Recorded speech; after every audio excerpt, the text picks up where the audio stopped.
Hello learners, welcome you all to Economics Fundamentals.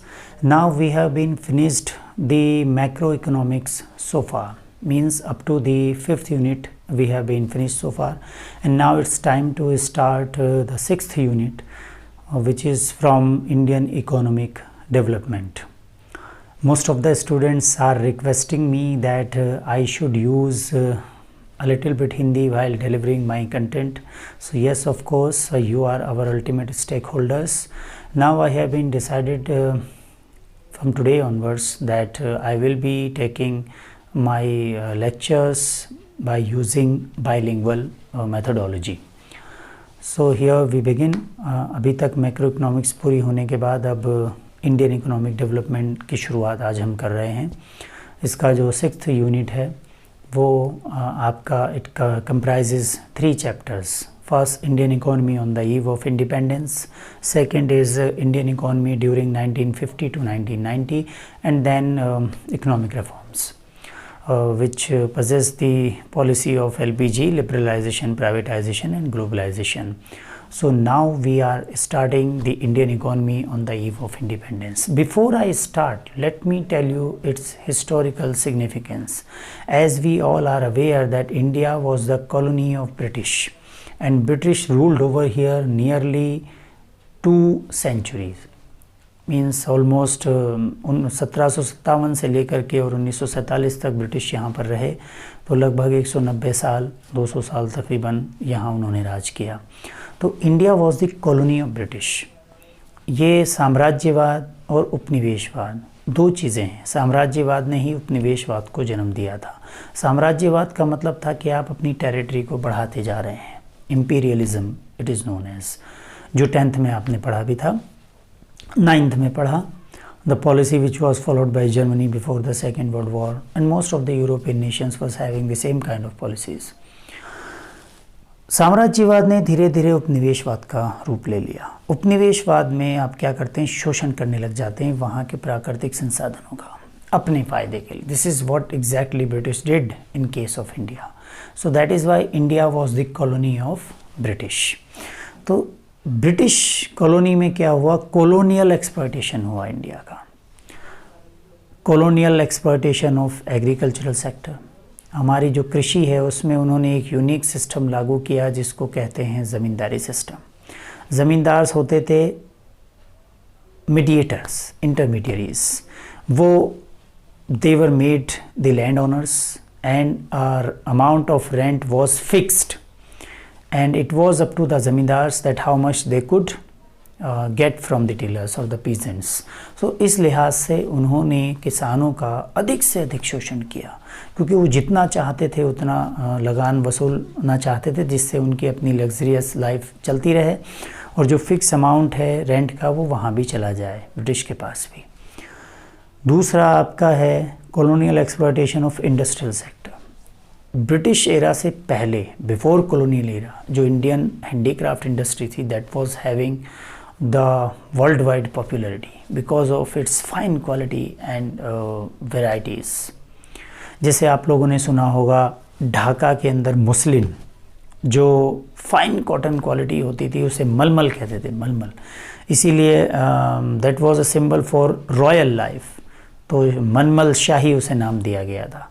तो आज जो बांग्लादेश के अंदर है Dhaka, the capital city of Bangladesh, in during British era it was known as Dhaka, DACA. तो ढाका की जो मुस्लिन थी, जो मलमल थी, वो बहुत ज़्यादा पॉपुलर थी. अब इन्होंने धीरे धीरे क्या किया, हमारी हैंडीक्राफ्ट इंडस्ट्री को बर्बाद किया. किस तरीके से? By imposing heavy taxes on exports. तो एक्सपोर्ट ड्यूटी बहुत ज़्यादा हैवी की गई और इंपोर्ट को फ्री कर दिया गया जो ब्रिटेन से आता था फिनिश्ड प्रोडक्ट्स का.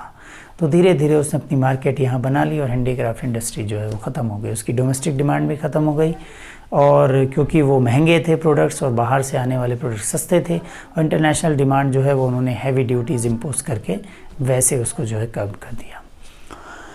तीसरा आपका है जो उन्होंने कॉलोनियल एक्सप्लॉयटेशन किस तरीके से इंटरनेशनल ट्रेड में किया।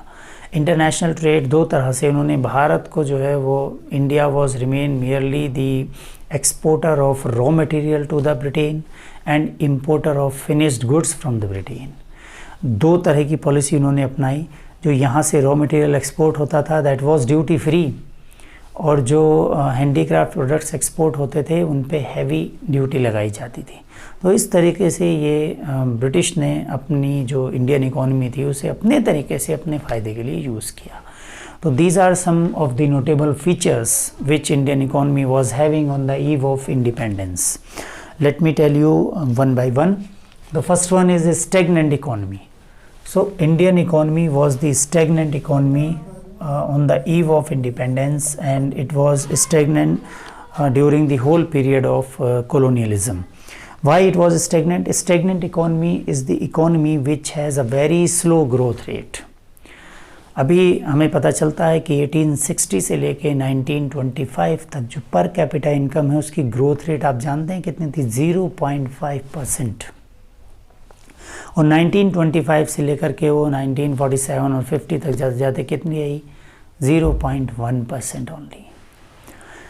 इसके अलावा क्या हुआ कि जो पर कैपिटा इनकम है या नेशनल इनकम है उसके लिए कोई सीरियस अटेम्प्ट भी नहीं किए गए कि जिससे इसकी जो है गणना ठीक तरीके से की जा सके। सेकंड है आपका बैकवर्ड इकोनॉमी।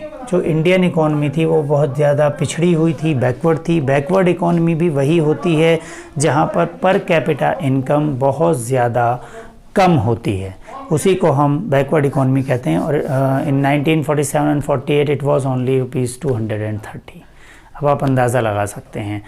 भारतीय राष्ट्रीय आय की गणना के लिए कुछ नोटेबल इकोनॉमिस्ट हैं जिन्होंने ब्रिटिश एरा में ये काम किया, जैसे Dadabhai Naoroji, V K. R V. Rao, Findlay Shirras, William Digby, R.C. Desai. These are some notable names who had contributed significantly, but their results was conflicting and inconsistent in nature. It was only R.V. Rao जिनका जो गणना थी वो बहुत ज़्यादा ऑथेंटिक मानी गई, और उसी के आधार पे ये जो ग्रोथ रेट है पर कैपिटा इनकम की मैंने आप लोगों को बताई। तीसरा आपका है एग्रीकल्चरल बैकवर्डनेस। जो हमारी कृषि थी, एग्रीकल्चर थी, that was mostly subsistence in nature. नहीं, जो कुछ भी उगाया जाता था वो अपने कंजम्पशन के लिए था। Around 72% population was engaged in agriculture, but its share in GDP was merely 50%. So ये क्योंकि एग्रीकल्चर को सुधारने के लिए कोई सीरियस अटेम्प्ट्स ब्रिटिश ने किया नहीं, ज़मींदारों ने किया नहीं। Then we came to know about the industrial backwardness. हमारा जो औद्योगिक पिछड़ापन भी था। Most of the उद्योग्स were not concentrated in India. There were lack of basic and heavy industries in India, और जो डिस्ट्रक्शन था, डिटेरियोरेशन हो चुका था अब हमारे हैंडीक्राफ्ट इंडस्ट्री का। और आपका जो है no doubt some of the industries were set up like the TISCO in 1907, Tata Iron and Steel Company which was incorporated in 1907. There were some other industries as well like cement and paper industries, but they were very few and mostly were dependent on the imports for capital goods. Then we came over the rampant poverty. The rampant poverty, yes, of course, most of the people were living in poverty because many of the population was living in rural areas and which was dependent largely over the agriculture, and the produce from the agriculture was merely for the subsistence only. So people were having problems for getting the basic needs like food, clothing and shelters. Then poor infrastructure. Yes, of course, the infrastructure was pretty poor during the British era and on the eve of independence. That time the power generation was merely 2100 megawatts, and as far as the Pakka roads network is concerned, it was only 155,000 kilometers only. And of course the railway network was not much more that, it was merely 53,956 kilometers. So ये सब जो infrastructure है वो भी कोई बहुत ज़्यादा नहीं था, इसमें आपका 2100 मेगावाट इलेक्ट्रिसिटी जनरेशन हो रहा था और 155,000 किलोमीटर्स जो है वो पक्की रोड थी हमारे पास, और 53,800 समथिंग आपका जो है 53,800 596 किलोमीटर का जो है वो रेलवे ट्रैक ही था उस वक्त तक। तो इंफ्रास्ट्रक्चर कोई बहुत ज़्यादा स्ट्रॉन्ग नहीं था। Then heavy dependence on imports. जो हमारे आर्म्ड फोर्सेस थे या जो हम आर्म्स या एम्यूनिशंस मंगवाते थे वो लगभग पूरी तरीके से इंपोर्ट किए जाते थे।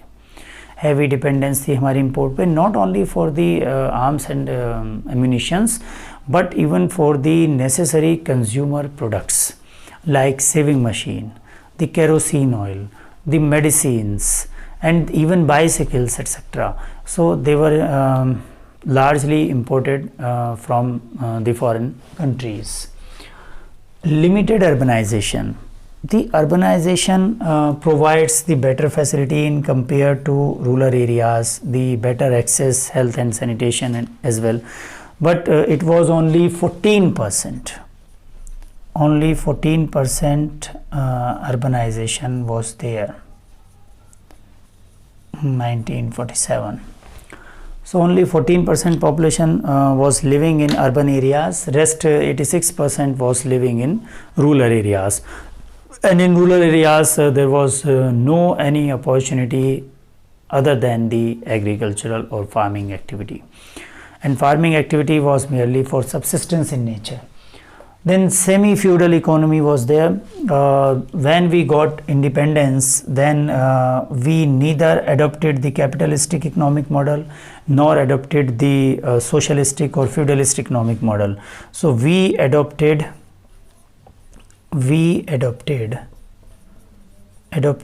a mixed economy.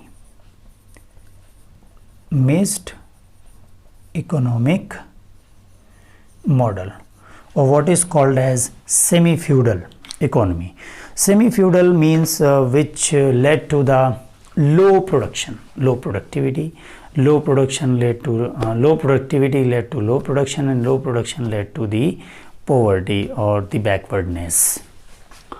Then colonial economy. Yes, the colonial exploitation, as I told you, Indian economy was the colonial economy, and colonizers were targeting towards the fulfillment of British desires only.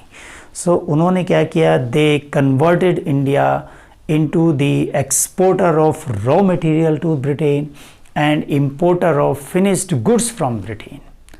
More than 50% trade जो है वो सिर्फ हमारा Britain से होता था, and some sort of trade was there from Iran and Ceylon as well, but it was very few.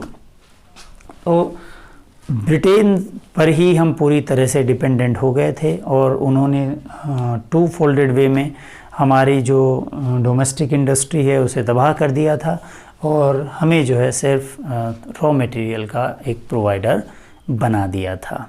So in this way the Indian economy was having all these kind of features on the eve of independence.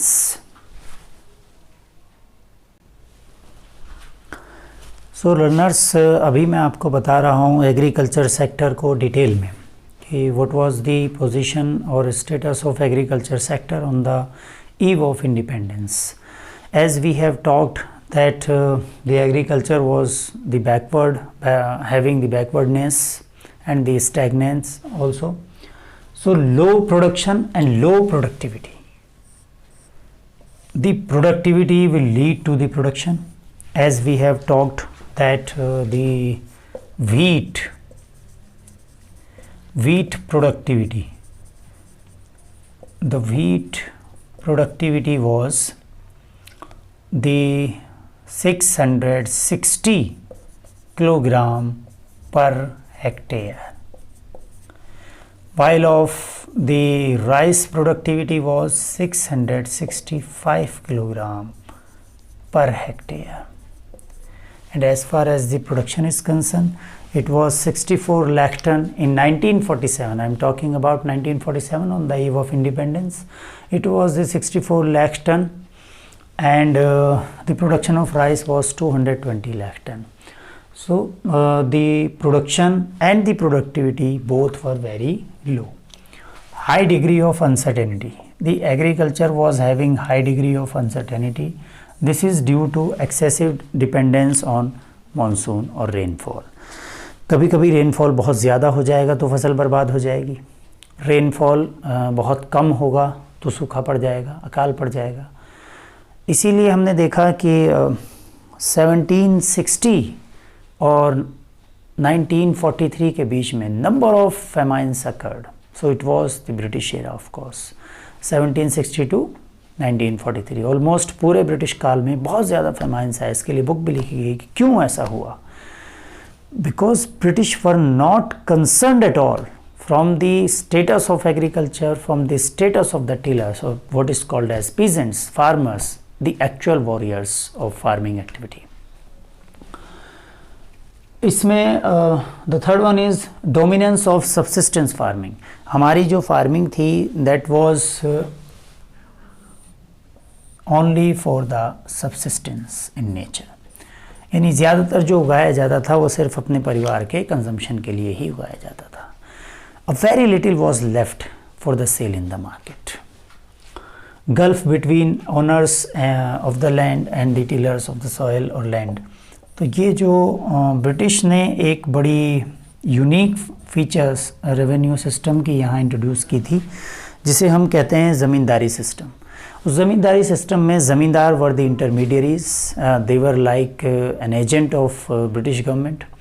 So the revenue और the rent was fixed and it was up to the land owners और the zamindars that how much they could get from the tillers. So उन्होंने जो peasants हैं, किसान हैं, उनका इतना अत्याचार और शोषण करना शुरू किया. इसके लिए बहुत सारी फिल्में भी हैं. गुलामी है एक धर्मेंद्र की, और बहुत सारी ऐसी फिल्में हैं जिसमें ज़मींदारों के अत्याचार जो है नज़र आते हैं. आपने मदर इंडिया देखी होगी. तो इस तरह से आप बहुत सारी बॉलीवुड ने कई फिल्में इस थीम को लेकर के बनाई हैं. तो इसलिए जो ज़मींदार है और जो किसान है दोनों के बीच में हमेशा एक खाई रहती थी. और किसान उस ना तो ज़मींदार कुछ एग्रीकल्चर एक्टिविटी को सुधारने के लिए कुछ करते थे, nothing was invested in their, और ना ही किसान जो है वो उतनी मेहनत कर पाता था कि वो उसके बेटरमेंट के लिए सोच सके, क्योंकि उसे कुछ मिलना नहीं था. उसे तो सिर्फ अपनी मजदूरी मिल जाए, उसके जीवन यापन के लिए जो काफ़ी हो वही काफ़ी था उसके लिए. फिर स्मॉल एंड फ्रेगमेंटेड होल्डिंग्स. जो लैंड होल्डिंग्स थी वो बहुत ज़्यादा छोटे छोटे हिस्सों में थी और छितरी हुई, फैली हुई थी. तो उससे क्या होता था, जो प्रोडक्शन कॉस्ट थी वो ज़्यादा आती थी in comparison to revenue generated. तो उसके बाद आपका है लैंड रेवेन्यू सिस्टम. यस, ये जो यूनिक लैंड रेवेन्यू सिस्टम अंग्रेज़ों ने यहाँ पर लगाया था जिसे हम कहते हैं ज़मींदारी सिस्टम. ज़मींदारी सिस्टम. इसके फ़ीचर क्या थे? इसके फ़ीचर ये थे कि ज़मींदार को जो है वो ज़मीनों का स्वामी बना दिया गया था और किसान उसमें सिर्फ काम करने वाले मज़दूर मात्र रह गए थे. जो रेंट था या लगान था वो फिक्स कर दिया गया था सरकार की तरफ से, और जो ज़मींदार थे उन्हें एक फ़िक्स्ड, एक तयशुदा समय सीमा में, डेट पर वो जो लगान है देना होता था.